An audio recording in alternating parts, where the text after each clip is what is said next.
बलांगीर जिला सईंतला थाना बेलगां एआरआई रेशमा माझी जड़े व्यक्ति 10,000 टंका लांच नेउथुबा बेले विजिलेंस द्वारा गिरफ होइछंती।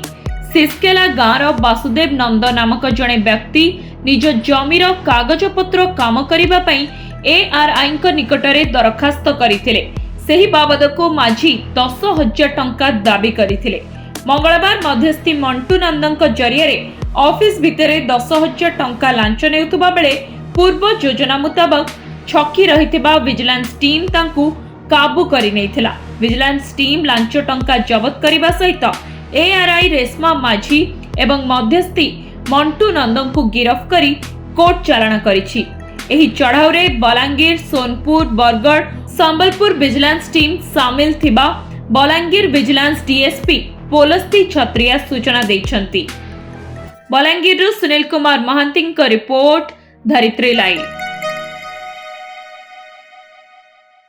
हेलो 10th एग्जामिनीज आपण माने एमसी एक स्कूल खोजुचंती कि जोंठी इंटीग्रेटेड कोचिंग पाई परिबे तेबे टीएससी गुरुकुले जोग दियंतु जा एकेडमिक लर्निंग पार्टनर फिजिक्स वाला सहित अनुमोदित। कॉल 9438782020।